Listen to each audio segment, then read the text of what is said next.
અહીંયા મંદિરમાં એક સૂચના પણ દર્શાવવામાં આવેલી છે કે વનવગડાવાળો વિસ્તાર હોય, રાત્રે અહીંયા મંદિરમાં કોઈને રોકવા દેવામાં આવતા નથી, કોઈ અણબનાવ ન બને તે માટે. અને અહીંયા બાબુમાં શ્રી ગોગા મહારાજનું મંદિર છે. જય શ્રી ગોગા મહારાજ.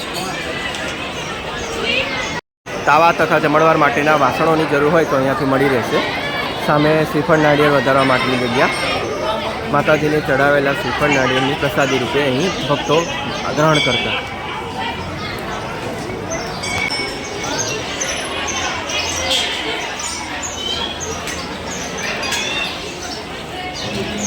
સુરેન્દ્રનગર જિલ્લામાં આવેલું પ્રસિદ્ધ પ્રખ્યાત નકટી વાવના માં મેલડી માતાજી મંદિર.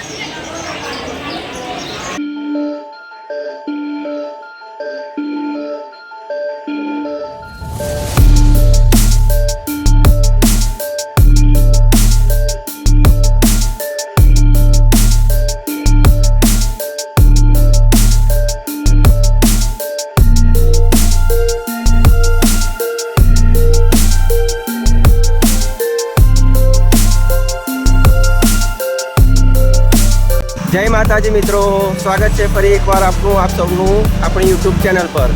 આજે આપણે પહોંચી ગયા છે ગુજરાત રાજ્યના સુરેન્દ્રનગર જિલ્લાના વઢવાણ તાલુકામાં માં મેલડી માતાજીના એવા પ્રસિદ્ધ મંદિરે જઈ રહ્યા છે. અત્યારે આપ જે રસ્તો જોઈ રહ્યા છો તે સુરેન્દ્રનગરથી લખતર વિરમગામ તરફ જવાનો રોડ છે.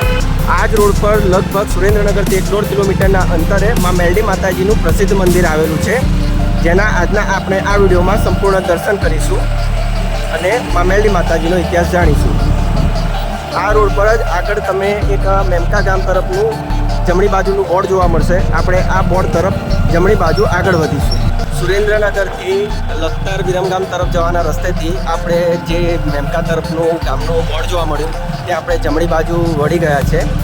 આ રોડ પર જ લગભગ 3 કિલોમીટરના અંતરે માં મેલડી માતાજીનું એવું ચમત્કારિક મંદિર આવેલું છે કે જ્યાં હજારો લાખોની સંખ્યામાં ભક્તાળુઓ અહીં દર્શનાર્થે આવતા હોય છે અને પોતાની બાધા મનોકામના રાખતા હોય છે. કહેવાય છે કે અહીંયા એક વાવ આવેલી છે. આ વાવમાંથી માં મેલડી માતાજી પ્રગટ થયેલા હોય. આ મંદિરને નકટી વાવના મેલડી માતાજીના મંદિર તરીકે ઓળખવામાં આવે છે. આજે રવિવારનો દિવસ હોય, માતાજીનો વાર હોય, ઘણા ખરા ભક્તો અત્યારે બપોરના સમયમાં પણ માતાજીના મંદિરે પગપાળા જતા પગપાળા જતા જોવા મળી રહ્યા છે. ઘણા ખરા લોકો ઉઘાડા પગે પણ માતાજીના મંદિરે જવા આવવાની બાધા માગતા રાખતા હોય છે. આ મંદિરે આવેલા માતાજીનું એટલું મહત્વ, એટલો ચમત્કાર છે કે માતાજી અહીં આવેલા સૌ ભક્તોની મનોકામના પૂર્ણ કરતા હોય છે. થોડા સમય પહેલાં અમે આ રસ્તેથી માં મેલડી માતાજીના દર્શન કરવા નીકળ્યા હતા, પરંતુ ત્યારે આ રસ્તો બનતો હોય ખૂબ જ ખરાબ હાલતમાં હતો. અત્યારે આ રસ્તાને આરસીસી ખૂબ જ સરસ બનાવવામાં આવેલો છે. આસાનીથી મંદિર તરફ જઈ શકાય છે. હવે આપ આવો તો આ મંદિરે જવામાં મજા આવશે. ફાઇનલી અમે મંદિર તરફ પહોંચી રહ્યા છીએ. તમે આગળ જોઈ શકો છો કે કેટલું બધું પાર્કિંગ, 4 વ્હીલર 2 વ્હીલર. આજે રવિવાર હોય, માતાજીનો દિવસ હોય, તાવાનો. અહીંયા આપણે પોતાનું 2 વ્હીલર પાર્ક કરી હવે મંદિર તરફ આગળ જઈશું. કેમ કે તમે જોઈ રહ્યા છો રવિવારનો દિવસ છે, સવારના 11 વાગવા આવ્યા છે અને અત્યારે જ ભક્તોની એટલી બધી ભીડ જોવા મળી રહી છે કે આગળ જવા માટે વ્હીકલને જગ્યા જ નથી મળતી. જો આ બધા તમે જે અત્યારે જોઈ રહ્યા છો એ બધા માતાજીના મંદિર તરફ જઈ રહ્યા છે. આગળ વ્હીકલ પાર્ક કરેલા હોય, રસ્તો સાંકડો હોય માટે મંદિર તરફ જતાં થોડી તકલીફ પડે એમ છે. અહીંયા બસ સ્ટોપ પણ છે. અહીંયા મંદિર તરફ પહોંચતા આપ વિનામૂલ્યે રિક્ષા, કાર, સ્કૂટર પાર્ક કરી શકો છો. રવિવારે અહીંયા એક નાનકડું બજાર પણ ભરાતું હોય છે, મેળા જેવું, કે જ્યાં તમને ખાવા પીવાની વસ્તુઓ, નાના બાળકોના રમકડા, નાની મોટી એવી ચીજ વસ્તુઓ મળી રહેશે.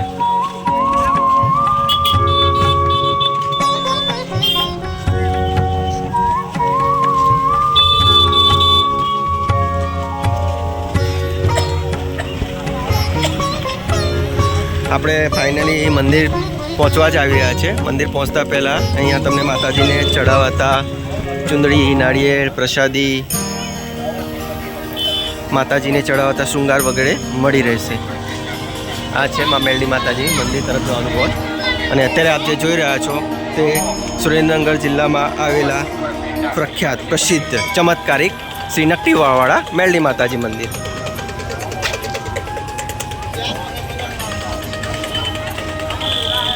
દર રવિવારે અહીંયા તાવાની બાધા માનતા રખાતી હોય છે.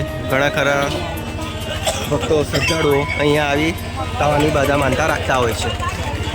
હવે આપણે મંદિર અંદર જઈ માતાજીના દર્શન કરીશું. મંદિરનો સમય દર્શાવવામાં આવેલો છે. સામે પીવાના પાણીની પરબ છે. વિનામૂલ્યે ભક્તોને પીવાના પાણીની સુવિધા પૂરી પાડવામાં આવે છે.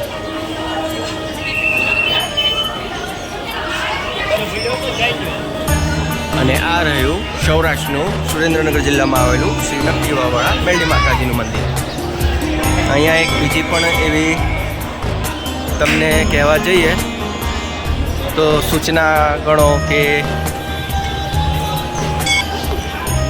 માતાજીના તાવા બાધાની પ્રસાદી. જય શ્રી મા મેરડી માતાજી. કહેવાય છે કે અહીં આ મંદિરનો પ્રસાદ બહાર લઈ જવા દેવામાં આવતો નથી. આપે અહીં આ મંદિરમાં જ રહીને પ્રસાદ ગ્રહણ કરવાનો રહેશે.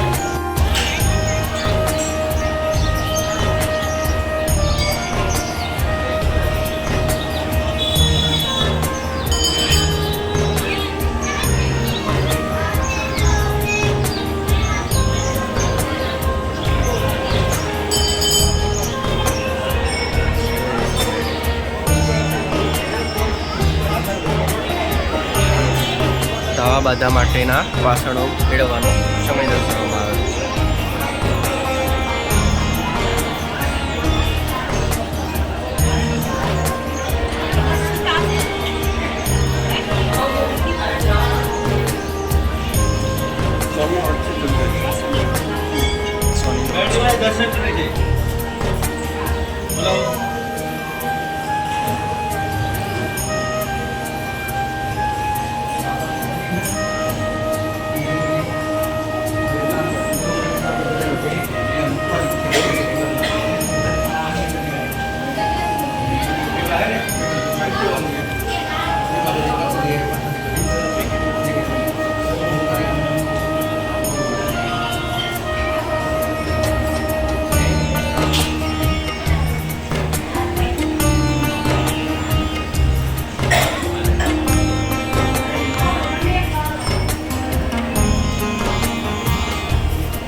માતાજીના દર્શન કરી આપણે બહાર નીકળી ગયા છીએ. તમે અત્યારે આ દાદર જોઈ રહ્યા છો તે ચોમાસાની ઋતુમાં તો આ વાવનું પાણી આખું આ મંદિરમાં આવી જતું હોય છે અને આખું મંદિર પણ ડૂબી જતું હોય છે. આવો વિડીયો આપણે અગાઉ આપણી ચેનલ પર મૂકેલો છે.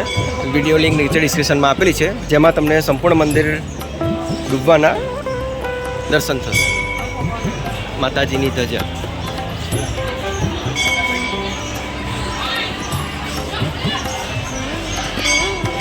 અહીંયા શ્રદ્ધાળુ ભક્તો આવી પોતાની બધા મનોકામના રાખતા હોય છે અને પૂર્ણ થતાં અહીં ફોટા પણ ચોંટાડતા હોય છે. જુઓ કેટલા બધા ફોટા ચોંટાડવામાં આવેલા છે. અહીંયા બાજુમાં શ્રી સોમનાથ મહાદેવજીનું મંદિર આવેલું છે. આપણે ભોલેનાથજીના દર્શન કરીએ. જય શ્રી સોમનાથ. જય શ્રી સોમનાથ.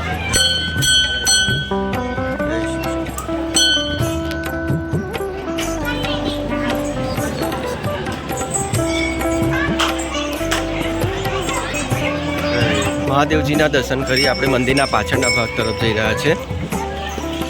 અહીંયા પરમ પૂજ્ય ગંગાપુરી બાપુજીનું સમાધિ સ્થાન આવેલું છે. હું તમને દર્શાવું. અહીંયા એવા ઘણા નાના મોટા મંદિરો પણ આવેલા છે અને આ છે ગંગાપુરી બાપુજીનું સમાધિ સ્થાન.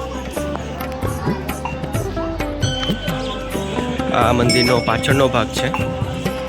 તમે આ મંદિરની પછાડી આજે જોઈ રહ્યા છો કે રવિવારનો દિવસ હોય કેટલા બધા ભક્તો શ્રદ્ધાળુઓ અહીં આવી માતાજીના બાધાની તાવાની બાધા રાખતા અને પ્રસાદી આરોગતા જોવા મળી રહ્યા છે. જુઓ, દર રવિવારે અહીં આટલી જ સંખ્યામાં અહીં ભક્તો આવી માતાજીના મંદિરના પ્રાંગણમાં માતાજીના સાનિધ્યમાં અહીં તાવાની બાધા માનતા રાખતા હોય છે. તાવાની બાધા માનતા રાખવા માટે તમને અહીંયા મંદિરમાંથી સાધનો વાસણોની પણ સુવિધા પૂરી પાડવામાં આવે છે. અને અત્યારે આપ જે જોઈ રહ્યા છો તે જ છે નકટી વાવ. કહેવાય છે કે આ વાવમાંથી જ માં મેલડી માતાજી પ્રકટ થયા હોય. આ મંદિરને નકટી વાવના માં મેલડી માતાજી તરીકે નામ તરીકે પ્રસિદ્ધ કરવામાં આવ્યું.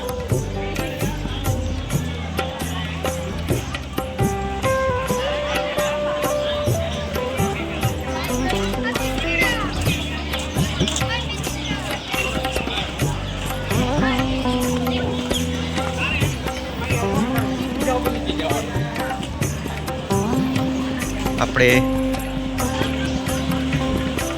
બહાર આવી ગયા છીએ. જો આજે ઘણી ખરી ભક્તોની ભીડ જોવા મળી રહી છે. અહીંયા મંદિરની બાજુમાં જ શ્રી મહાકાળી માતાજીનું મંદિર આવેલું છે. જય શ્રી મહાકાળી માતા. મહાકાળી માતાજીના દર્શન કર્યા. બાજુમાં આવેલા આપણે હનુમાનજી દાદાના દર્શન કરીશું.